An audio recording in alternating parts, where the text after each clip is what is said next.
Right, are we getting married then? And anything that already happened, we're not going back over all that. Marco's ring. Focus on from here on out. Right. Okay. If I have the urge to not tell you something, then I've got to tell you. Right.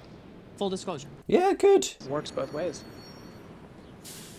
I mean, sorry, I feel like doubling down on this whole thing is not a good idea. Okay, what if I have the urge to not tell you something, but I tell you, And then you hate him for it. and you don't like what you hear? Still tell her. I just want to know what's going on. It's good that they're having the conversation, finally. We'll cross that bridge when we come to it. Yeah. And how beautiful is it that you have someone that you can be truthful to fully and be yourself? She's all, I love Kim, I do. Really doing this, huh? You're getting married. Hello, hello? Cool. Go. Right. Okay. Someone did point out in a comment last episode that if they get married, they can't testify against each other or something. So is that the thinking? She's gonna, if that's what they do, she's gonna lose her job. Well, I can say at least with Mesa Verde, but Richard's got to let her go too, right? Oh, there's no rings. Fix that easy. I seen the clerk downstairs. Had a nice ride. Oh, bless him. Oh, wait, no, he's talking about pickpocketing, right? Sorry. Oh, it's like that. Then we should do it upright then for the rug right. Oh, in his own way, he's trying to help. Well, you at least gonna take her somewhere after this? Little honeymoon? Bless him. If I get into trouble, they can't make her testify again. Right. Sir, do you have documentation of your 2 previous dissolutions? Wait, 2? He's not a happy boy. Bless him. Come on, guys. Is there a little bit of goodwill here? Is this okay with you? Nice question. This might not be what you dreamed of when you were 12. It's not about that. Everything we talked about. Right, right. Mm-hmm. I mean, good luck with Mesa Verde, Kim. Telling him this, eh? Sorry to keep you waiting. Been that kind of day. You, James Morgan McGill. Who are the guys in the background? Are they just hanging out? No middle name. To be your... Hi, mate. I do. Take James Morgan McGill from this day forward. For better, You alright, mate? He's having some second thoughts. Is he gonna stop it and be like, let's do it properly? till death do you part. She actually looks at peace with this. She looks okay. I do. That was a very much, I'm happy with this decision on her face, I feel like. No rings. Okie dokie. Then by the power vested in me by the... See, below it all, there is love here. There is. I just, and you know, look, I mean, you know, it's like, where's the line as well? You know, I'm talking about last episode and what it got to and what Kim was saying and what I've been saying of like doubling down, I feel like isn't the goal.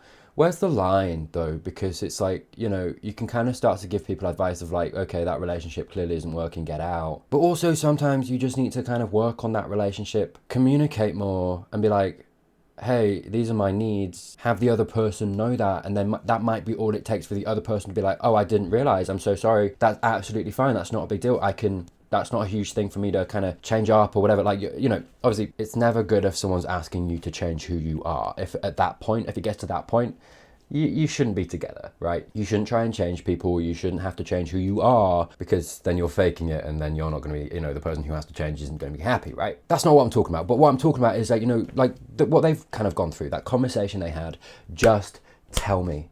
Just be honest. That's what I need. That's you know, I need this trust not to be broken, which I think is absolutely fair, absolutely valid. And I think something like that, if you can fix that, that is the issue, right? Everything else works out. That is the issue. So if they've worked that out, underneath it all, there is love there, right? And who am I to judge? I think in these circumstances, that's where that line should be drawn of like, okay, fine, maybe it's just something that they can work on and the relationship now can go forward and be something more healthy for the both of them. There we go. And they're happy. And that's genuine, I think.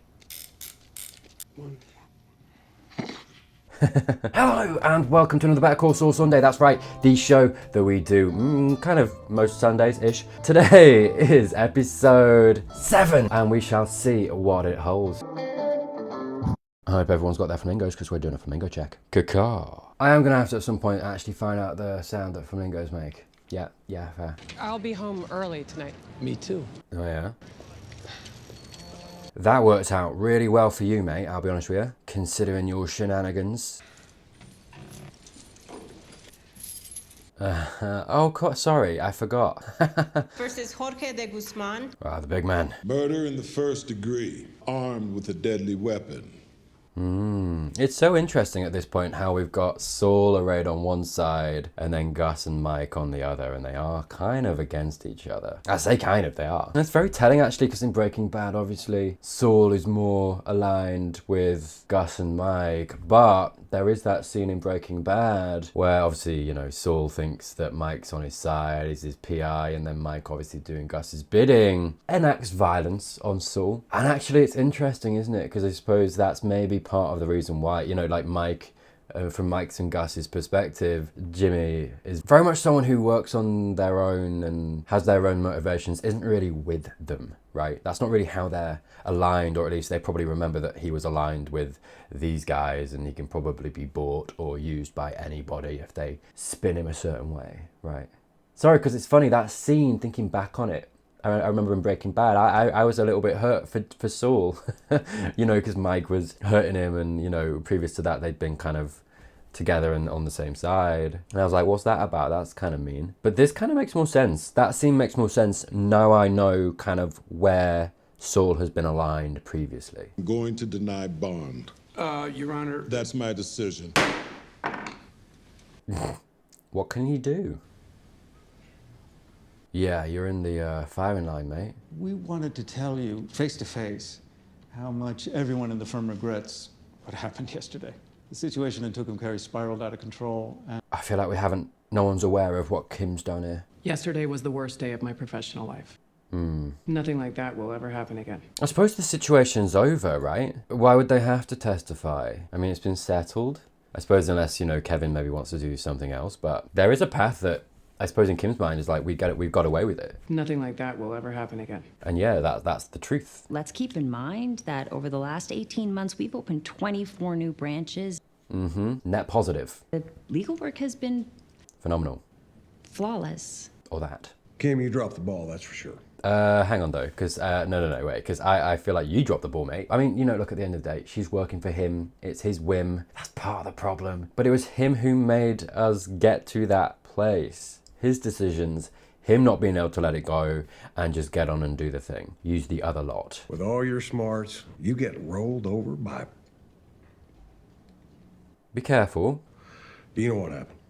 I mean, that's the thing as well. It's interesting. Kevin's perception of Saul, Jimmy, still that thing, isn't it? Still no respect. Still, like, you get rolled over by that, you know, that disrespect there. I mean, you know, Kevin was talking last episode, and the way that he talked to Saul was very condescending. And that's the thing. That's what people like Kevin don't understand, is that, you know, people like Saul, Jimmy, he is good. He is clever. He is just as good as all these guys. And it's this interesting arrangement the show has made of this person, this very super interesting person that is Jimmy, who is clever. And I mean, he talks all the time about the University of American Samoa and how hard he worked and how difficult that was. And I believe him. But he put that work in. And what a testament he is to the human condition of when you put your mind to something, what you're capable of achieving. He's such a good example of that. You know, you say whatever else you want about him, but you can say that. And, you know, people like Kevin, they just look at appearances. They just look at, you know, like, I mean, Saul as a person,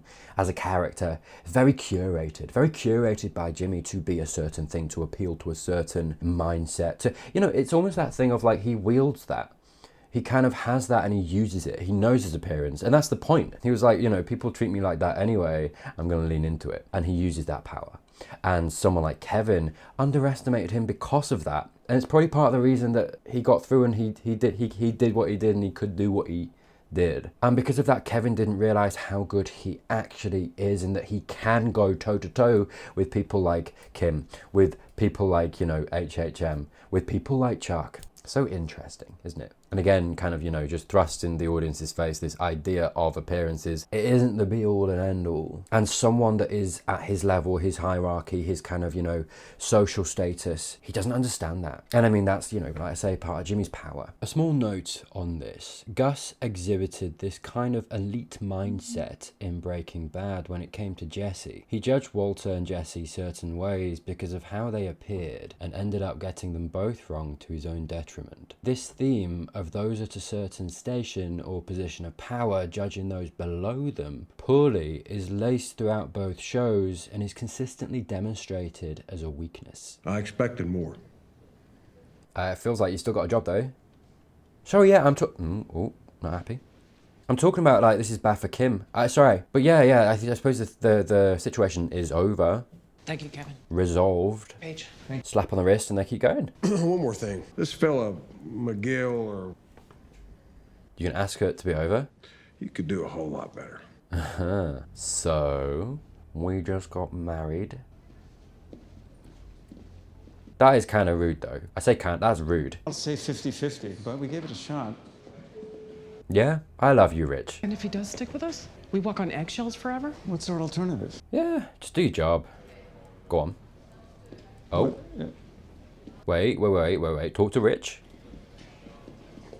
She's angry. I feel like everything that he just said and the rudeness that he just treated Jimmy with and also the personal choice that, you know, Kim has made to be with him, it's going to rankle her up the wrong way, which worries me because I feel like this is emotion more than anything. We'll see. Do you mind if we take just another minute of your time? Brilliant. Okay, Rich came in first. Trust from Rich. What you got? No matter what our relationship looks like moving forward, we owe you the truth. The truth is, you ignored our advice.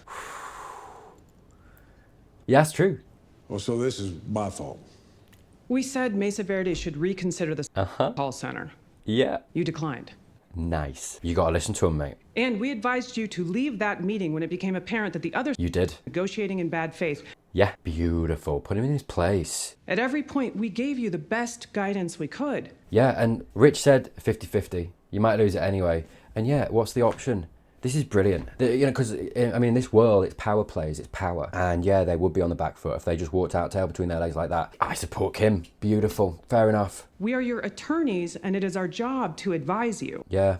The decisions will always be yours, but if you continue to ignore us, then this is the wrong relationship. Paige is impressed. We love that. I have to tell you, I'm married. whoever represents you in the future, Oh, okay. Sorry. I hope you're going to listen to them a little bit better. That it? I think that's the right call. See you on Thursday. I guess we'll get out of your hair. Kim's so good. God damn. Good for you, mate. Okay. JMM. What's that? Just mind your manners, mate. JMMM. To cut a deal. No. No? You just want it all dropped. No deal. No trial? No deal. I feel like you just want magic, mate. Which, to be fair... You're gonna get me out on bail. That's a long shot. It's hard even for you. You want to be a friend of the cartel? Time to get yourself a new motto. Just make money. God damn, they're all better at it than me. I'm trying, okay? What does that mean, ephemeral? It means which is in danger of speedy disappearance. We'll finish the rest later. It's good to see them back together. Not yet, Pop. Is that a different kid? Again. What a bed, though. There's too much going on, man. I can't fall asleep in that. The kid's 2 years old and he's still tearing around the house at midnight. Maddie was like that. Oh. Really? Really? It's good that you can talk about him casually. That feels like a bit of progress. Sitting on Santa's lap. Grind his eyes out. And every year he'd want to try it again. Nice. I'm better now. Good. What changed? Decided to play the cards I was dealt. You're committed. Decided he'll see us at the regular Thursday meeting. You spoke truth to power. Power. How'd your day go? I got married. No, honesty. He needs to tell her that. One more secret that she finds out that you didn't tell her, this is done. Alright, we're lingering. Is he just gonna come out with it? Not in that way. What? I'm having the urge not to tell you something. Beautiful. A new client, he's connected. Awesome. I mean, he's a cartel guy from Mexico. You can't really get out. This is the problem. He's in for murder and he wants bail, which that's impossible. He said it'd be a friend of the cartel. Friend of the cartel. Yeah. You know what that means? It means money. Ranch in Montana kind of money. But Yes. to be a friend? Good good question. And I nearly said, I was like, yes, ask him, what do you want though? Do you want to get out or not? And I didn't say it. I stopped myself because then he started talking about money. And then I wondered, is that enough of a draw for you? Because we kind of know that's part of his motivation. He does aspire that high. So great question. No. Right. You've been honest. Anyway, it's a moot point. I wonder how much of that is her asking a question, him reading in, okay, she's asking that question because she feels like I should say no. So I'm going to say no. Do you know what I mean? I can't trust him. I wanna. This is the thing though, yeah. He can't really get out. Can he get out? There's no judge on earth that's going to grant him bail. Oh. Didn't want to tell you. But you did. Thought I should tell you. Great progress. What we thinking, Kim? The honesty's great.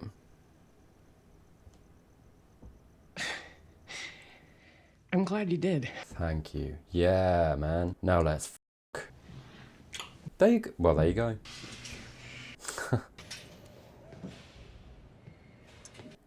No, I'm good.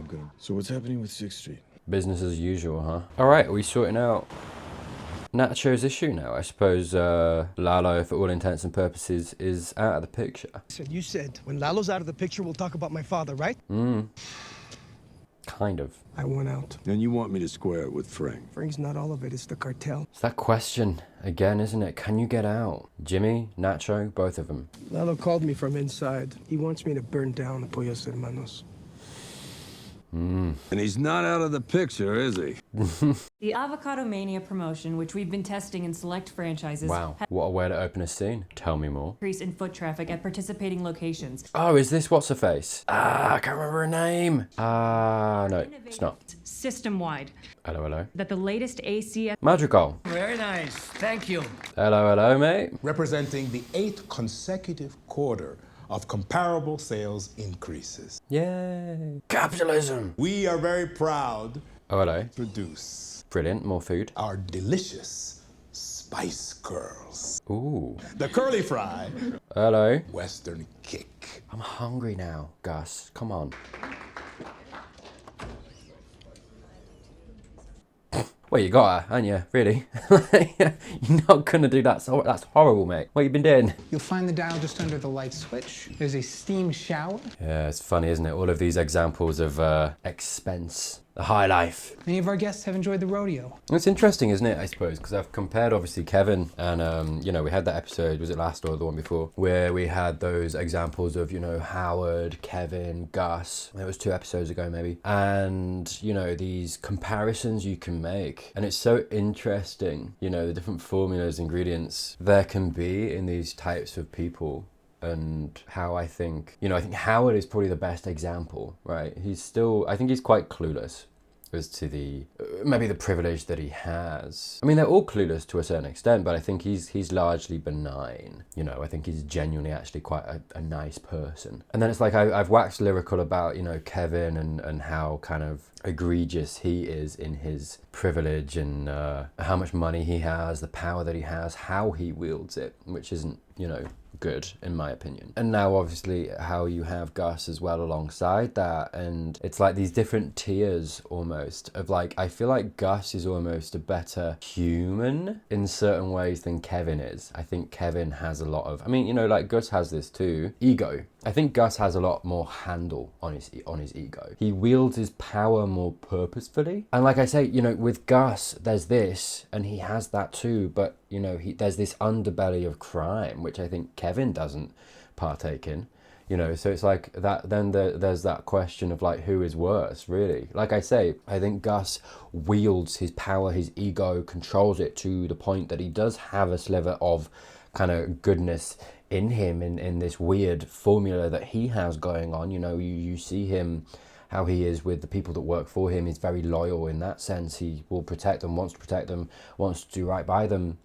I suppose Kevin, to a certain extent, has that too. Does he, though? We've just seen that he, the scene that we had previously, that he didn't respect Rich and Kim. He didn't, you know, listen to them. And when they messed up, there's a little bit of derision there. I suppose Gus has that too. We saw that in Breaking Bad. I mean, this is largely, you know, arbitrary discussion, I suppose. I think more so it's just interesting that it's the question, who's worse? Are they all blanket statement bad because of their station in life? I mean, there are definitely some people who are going to say that. Can you be a good person while you're there, you know? Or is it a mix of ingredients that means that you are a certain level of bad and you can never really truly be good, even, you know, the Howards, right? And is Kevin better or worse because he doesn't delve into the criminality in the way that Gus does? Is Gus better than Kevin because of the way that he treats people and that kind of base code that he has? Sorry, it's just interesting. It's just interesting. Thank you, Mr. Fring. My pleasure. Always tips. That's something. Winding down for a night to yourself, mate. Hello. Get comfortable. It's funny how he has that meticulousness in common with Howard, because Howard's very much like that too. There she is. That's what I thought. I can't remember her name. Oh, hello. Look who's here. Who? Oh, he's not okay. Gustavo. Okay, that little look. Lydia, right? Lydia gave him a little look. Hey, you look well. Things aren't going to plan, maybe? What's the gambit here? I don't feel well. Okay. Lydia tells me Salamanca is in jail. This means you can continue construction? Interest. I mean, you know, I think we knew, considering, you know, Breaking Bad and what happened with this guy, that he knew about it. You don't quite know the full extent, though, do you, of his involvement in it. He was balls deep, mate. All right. He ordered his men to burn down one of my restaurants. He's in jail. He can still do that. Mm-hmm. Don't people get killed in prison all the time? Oh my God. She's just the same. Fair. The cartel will assume that it was my doing. It would mean war, for which we are unprepared. This nightmare never ends. He's concerned about the money. Of course he is. The auditors came this close. One of them, a woman, I think she knew. Was that relevant? A woman? They will catch me, and then it is over. Peter. I can't. My goodness. Please. I can't. Listen to me. Listen to me. This is Gus's power base, isn't it? Because it is. It's very much these factions. Kind of a faction type of an episode, right? You're kind of seeing all the factions kind of on the board, you know. I'm thinking about when I was talking about Jimmy, Saul, on the side, obviously, of Lalo, and me thinking back to Breaking Bad and why Mike and Gus were kind of like against Jimmy there, and how I was like, oh, this feels mean. This wasn't what we were led to believe. We're kind of seeing where everyone's aligned, right? Their factions, their power base. You know, obviously starting with the marriage of Kim and Jimmy, right? That's a faction that is very much committed now. You know, they were before, but, you know, extra step this episode. And it's like you see, you know, Kim kind of going to Mesa Verde, and she's very much not with them. She's with Jimmy. That's where her allegiance, her alliance is. Mesa Verde very much its own thing now, you know, whereas previously Kim was kind of fighting their corner, and I would have said personally was more invested in fighting their corner. Now she's very much not. It's very much just it's impersonal, it's cold. That's not really where her allegiance lies, not the faction that she's a part of. She's a part of herself and Jimmy, very personal, right? It's an interesting conversation they had actually in the bedroom about the cartel. And Jimmy kind of countered with the money. It means money. She's much more readily placed to go along with that, possibly in the future. Do you know what I mean? That's their faction. What's their faction's goal? And I would say very much at this point, their faction's very personal to them. It's like, okay, let's make sure we get the best life we can. What does that mean? Power, money. How do we get that? I mean, the cartels are definitely an option. Jimmy's kind of, I think, in this place where it's like, I can't get out. So yeah, interesting. Then obviously, you know, we've got the faction of Gus and Mike. Jimmy, much more like I say on the cartel side, which is the Lalo, the Bolsa, the Don Eladio. We're seeing here now, obviously Gus's kind of side, his power base lies with this guy. And I mean, like, this guy's getting cold feet. Gus very much kind of, not, I wouldn't say deferential, but very gentle. Being very gentle with him, because I think he knows perhaps how much of his power base is here. Because like I say, I think, you know, it's obviously Gus is a part of the cartels and that organization, but we know he's very apart. He can't do that. He can't, like he just said, he can't wage war anyway right now, but he can't wage this private war without some kind of power base, right? Obviously we know he has, you know, his fingers in a lot of pies, but this I think is where a lot of that depth, that wealth of power, money, influence kind of comes from. This is one side, kind of orchestrated. Gus is the figurehead. Then we've got Lalo and the cartel Salamancas on the other side. And then Jimmy and Kim are their own thing. While also, you know, Jimmy, Saul has kind of been sucked into the cartel side. Yeah, it's just interesting. It's just it's an episode that's very kind of showing us where all of these allegiances are, shedding a little bit of light on Breaking Bad and that scene with Mike and Saul, and ultimately, you know, why that was the way it was, why Mike kind of did that, where his allegiances we have seen here. You know, again, like I say, Mike, this episode saying, what was it, the cards that he's dealt and kind of committing, that's where his allegiance is now, 100%. He's there, he's committed, he's done, that's him and Gus, he's with Gus. And these factions now are just getting nailed down. I mean, it's interesting. The only one that I'm kind of most interested to see, that intrigues me the most, is Kim and Jimmy. And I mean, like I say, right, in Breaking Bad, at least to my knowledge, Lalo's not, you know, he's not there, he's out of it more so. And Gus kind of comes out on top. Jimmy, I feel like, works much more closely with Mike and you know, Gus, at least has that connection with Gus, you know, sets up Walter with him. Point being, sorry, is that I wonder how much individuality Jimmy, Saul and Kim, you know, on his side can carve out for themselves, because they're the small fries in this situation. They're the ones almost with the least power, this faction with the least power, but arguably the faction that the audience is most aligned with, and it makes them the underdog for that. And I think, you know, for myself, it makes me kind of, that's why I'm intrigued by that, because I think subtly these allegiances, these factions are influencing the audience and how they feel. And I think what it does is it puts you more, at least I'm speaking for myself, puts me more behind Kim and Jimmy. They're the underdogs, they don't have power. I kind of want to see them get it for that, because you automatically kind of side with an underdog. It's a very subtle way for the show to do that. I will never forget what you did. What did he do? You will do what is necessary. You will do. He's being told. Stay strong, my friend. We have come so far. What a shame it would be to stop now. We are so very close. He's looking at Gus like, can I say no to this man? Okay. And as much as I think this guy wields a lot of power, the power here is with Gus. The danger in this room is Gus. Gustavo? Cosette. Prost. You're right, mate. How about a lavender farm? I don't trust this at all. Sorry, I was just doing like some internal kind of like monologuing in my head, and I was like, it's so nice to see them together like this. And I was kind of going over what I said previously this video of it clearly just took a big fight to air out the actual issue with the relationship, and then coming into this episode solving that, and now they're back together and it feels good again. And it does. I saw them coming in, everything was back to normal, and I know it's genuine, and I know they fixed the issue, so I'm watching it and being like, this feels great, I love this. And that's what made me then think of like, okay, from a writing perspective, the show is now putting me in this position where it's going to be more painful if this breaks up, or Kim gets hurt or something. And so now I'm like, oh God, my brain spoiled the moment for me. It's very much a me issue, it is. But now I'm like, what are they actually ultimately going to do with this and Kim? You know, like, yeah, because what they keep doing with them, splitting apart, back together, splitting apart, back together, split. You're so invested now in that, and so invested in them staying together, that it's going to make that perhaps eventual break so much more painful. That's kind of what they're doing with this relationship. They're weaving the seeds for something. I feel it. I feel it. I feel it in my bones. And I don't like it, because it's gonna hurt. I feel it's whatever it is, gonna hurt. Well, either way, they're having a very nice time. Nice unit. Oh. You are in a pickle though, mate. Oranges. No. Death. Bad things. Saul Goodman, speedy justice for you. I need a word. Okay. Yeah, I have a word for you. Tunnel. Which maybe try again later. He's here. Whatever it is, it's not for me, and it shouldn't be for you. Hey, you forget your key. Amazing. Oh. Yeah. Yeah.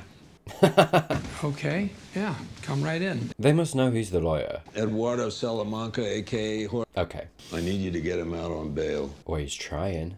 Wait, what do you have to do with Lalo Salamanca? I represent someone who has an interest. All right. His allegiance is crossing. I don't take marching orders from the man behind the curtain. In this case, it's better that you do. Yeah, we know that Saul doesn't have anything to... He doesn't know what Gus looks like. This is everything you need. Beautiful. Get out of jail free card. I mean, everyone wins. That's what Lalo wants anyway. Interesting from Mike's side, though. Obviously, they're the only reason he's in there. They've got something cooked up to get rid of him. Whether that's get him south of the border or what. Right, we're going through with it, huh? Keeps Nacho's cover. Smart. Makes Lalo feel safe. In power. A lot of power plays. A lot of kind of, like I say, little touches on this episode that shows you where the power is.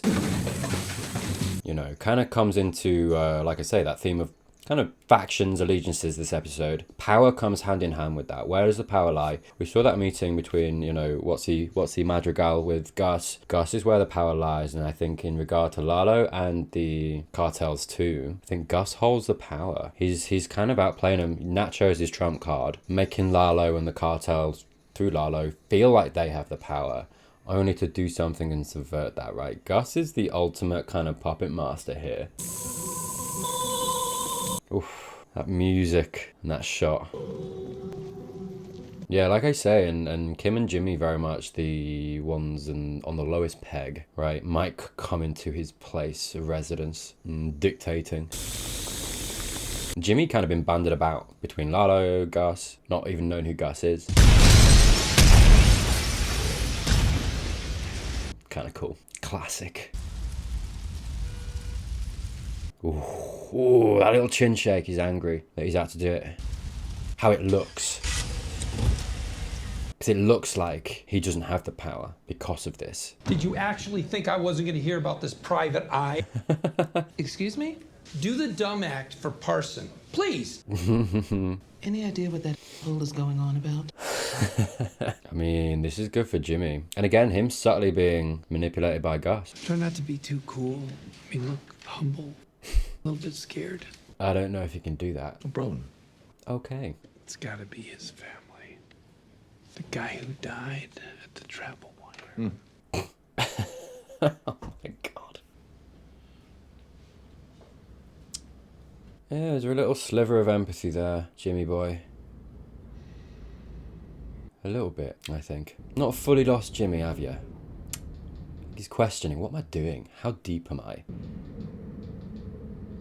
Because he's deep. He's not the puppet master by any means. He has no power here. It seems a person unknown to my team may have interacted with our witness, causing her to call Detective Roberts and amend her statement. Mr. de Guzman has deep ties to the city of Albuquerque. Oh, yeah?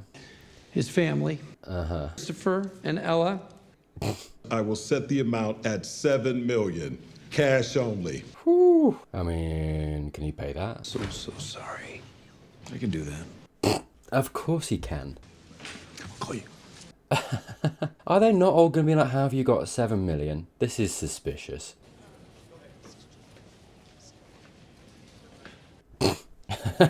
Sorry, what a shot. Hello. Howard. So, You don't ask. have you thought any more about the job? Oh God, of course. Yeah, no, A lot going on. I'm still giving it some thought. There's only so long you can...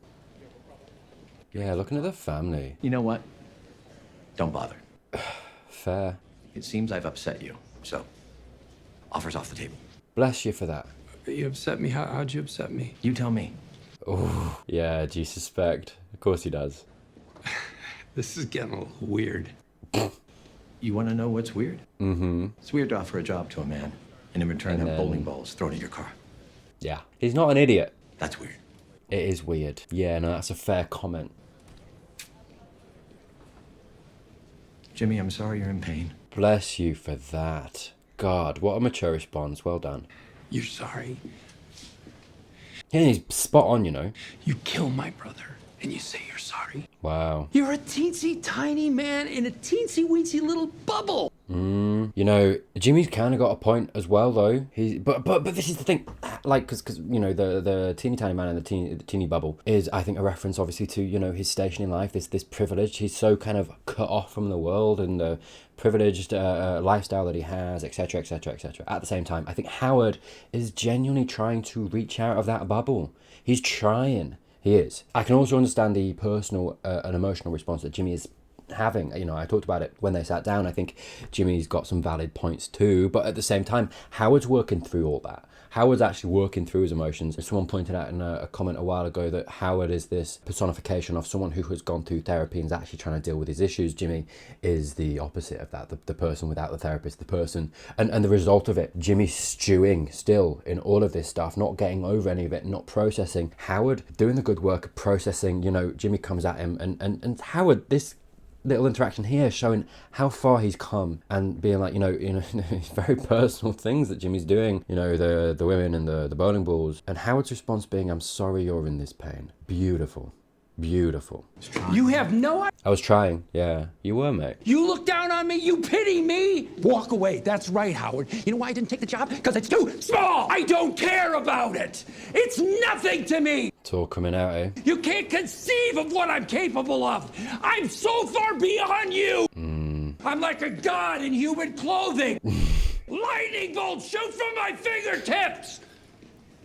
There it is. And he's reaching for this worth. And it comes from insecurity. This place of, it's not beneath him, but he's not processed all of these insecurities, this inner turmoil within himself, to get to a place where he can actually take Howard's hand and be like, yeah, I'll take that. You know, he's gone through all of that power play of end of season 4 coming into this, and he has this worldview now on this skewed and unhealthy lack of processing of everything that's happened, that means that he can't. You know, it's all of this bitterness and resentment towards HHM, his treatment at the hands of Chuck and Howard, that ultimately didn't really even come from Howard anyway. It was all Chuck, and Howard admitted that too and said that I should have taken more of a hand, and Howard's processing. And I think this here is, like I say, all of this stuff that's been stewing in Jimmy that he's not dealing with. He's not talking to anyone about it. He's not trying to heal.